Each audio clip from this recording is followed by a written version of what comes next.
नमस्कार dimples delicious को आपण मानक स्वागत जनाऊँगी।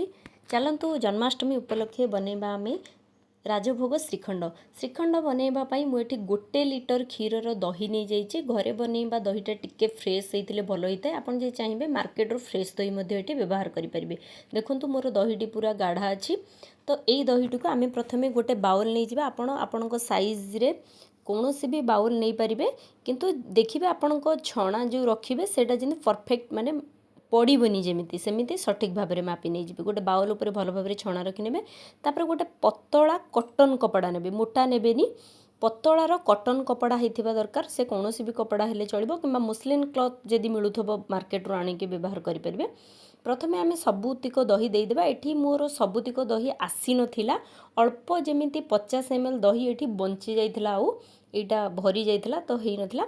एही सबूतिक दही देला परे आमे कपड़ाटी को भल भाव में चारिपटू धरिबे, नचेत लीक हेबार किछि संभावना थाए। तो भल भाव में प्रथमे चारिपटू धरी ताकू टाई करेंगे बा गंठी जदि आपण मैंने पकेबे नचेत कौन सी क्लिप कि एमती मोड़ी एमती हाथ में टिके मोड़ी दे भल भाव में आम ताकू नट बंद कला भली बंद करनबा। देखो मु वीडियो भल भाव में देखौछि केमिति बंद करेंगे। एटा को भल भाव में बंद करी आमे आ ऊपर गोटे कौन सी प्लेट रखीदेबा। प्लेट ता ऊपर गोटे भारी रो आपण किछि भी कपड़ा माने किछि भी वस्तु रखंतु भारी हेतिबा सेटा दरकार। तो भारी रो किछि भी गोटे जिनिस रखी ताकू आमे ओभरनाइट जदि छाड़े नचेत 12 ରୁ 14 घंटा आपण जो टाइम रे भी करंतु 12 ରୁ 14 घंटा पर्यंत ताकू एमिति फ्रिज रे रखिबे। बाहर रखिले माने हमर दहीटा जो खट्टा हो जाए से ताकू फ्रिज रे ही रखिनेबे। वीडियो भल लगे लाइक कमेंट शेयर करंतु। जदि चैनल नुआ अच्छा प्लीज सब्सक्राइब करंतु। जदि इंस्टा किंबा फेसबुक रे आपण वीडियोटी को देखुचंती प्लीज फॉलो करंतु। तो देखो ये मुझे रखी नहीं फ्रिज रे। तो फ्रिज रे बे देखो आमर मुता परदिन सकाळे काढ़ी।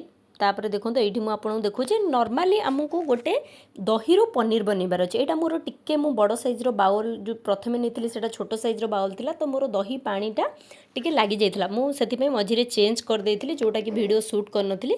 तापर ए जो दही पानीटा को आपण जदि चाहिबे एटा को आपण खाली रे मध्ये एमिति पी परिबे, नचेत ताको लुण आ लंका गुंड भजा लंका गुंड आ जीरा गुंड दे ताको मसला छास भली पी पारिबे। ए जो दहीर पनीरटा आम जो काढ़िले ताको भल भाव में प्रथमे आम फेंटी नेबा 2 ରୁ 3 मिनिट पर्यंत, जोटा कि माने तार गोटे क्रीमी टेक्सचर कला पर्यंत आम ताको भल भाव में एमिति फेंटी नेबा।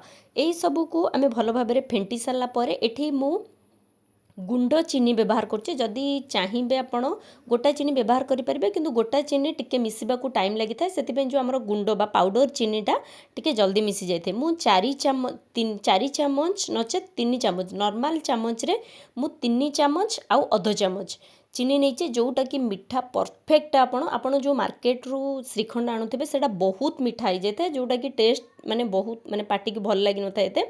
तो यहीपरि भाव में 3 चामच आउ अध चामच 1 लिटर दही रे आपण जदि करूचंती 3 चामच आउ अध चामच पकई ताको भल भाव में आम मिसिला पर्यंत एमिति गोळी नेबा। देखो चीनी गुंड पकई आम गोळी सारा पर तार टिके टेक्सचर कम माने चेंज हो सारी। ये 2 बड़ चामच क्षीर रे 10 ରୁ 12टी माने मु केसर को गोळई भल भाव में घंटाटे पर्यंत रखी नहीं, जहाँफल कि तार कलरटा बहुत बढ़िया आसी जाइए। एथिरु आमे 3 अल्प आमे गार्निशिंग पाई रखीदेबा। आउ सबुतिक क्षीर दे ताको भल भाव में पुणी मिसई नबा, जमिति कि आमर कलरटा बहुत भल भाव में आसीजिवो। आउ केसर मध्य बास्ना भी बहुत बढ़िया आसी थाए। 2टी मुझे गुजराती को तार मंजी काढ़ी कुटी नहीं, जोटा कि आमर फ्लेवर भी बहुत बढ़िया आसी थाए, टेस्ट भी द्विगुणा कर दे था। एटा को दे आमे भल भाव में पुणी मिसई नबा। एठी मु 4 ରୁ 5ଟି काजू आउ 4 ରୁ 5ଟି बादाम को ताकू काटी नहीं छोट छोट खंड करके यही सब ड्राई फ्रुट्स देदेबा। आपण मन पसंदर कौन सी ड्राई फ्रुट्स किंबा टूटी फ्रूटी दे पारिबे।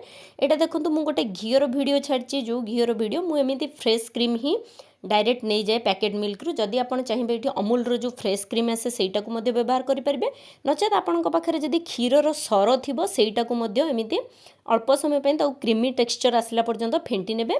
फेंटिकी पुणी आमे आमर जो श्रीखंड बनैबा जो बाउलटारे सेटारे आमे देदेबा जहाँफल यार गोटे शाइनिंग भल आसी थाए आ तार क्रीमी टेक्सचरटा मध्य खाइला बेले बहुत बढ़िया आसी जाए। तो यही सबको दे आमे ताको भल भाव पुणी मिसई नबा जेमिति आमर सबुतिक जिनस आमे जहाँ जहाँ भी एथिरे इनग्रेडिएंट व्यवहार करिचे सब भल भाव मिसीजे। एबे देखुन आम श्रीखंडर टेक्सचर बहुत बढ़िया अच्छे। मु आपनको प्लेटिंग मध्य श्रीखंडर देखि दूची जोटा आपनको मार्केट भी अधिक सुंदर लागिबो। देखंतु प्रथमे आपण गोटे जदि आपण पाखे माटीर किछि बाउल अछि नचेत बाउल रे एमिति गोटे छोट बाउल ले भरी नेबे सबुतिक श्रीखंड।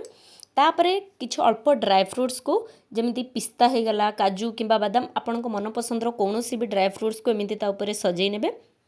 अल्प मु रखी आमर केसर जो क्षीरटा जोटा कि मु गार्निशिंग रे व्यवहार करी बोली कही सेटा को देदेबा।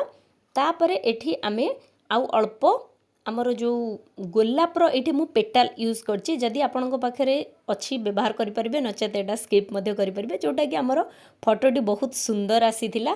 आपण एही परि भाबरे थरे श्रीखंड बनेंतु आउ आपनको श्रीखंड केमिति बनिथिला आपण कमेंट बॉक्स रे निश्चिंत जणातु। धन्यवाद।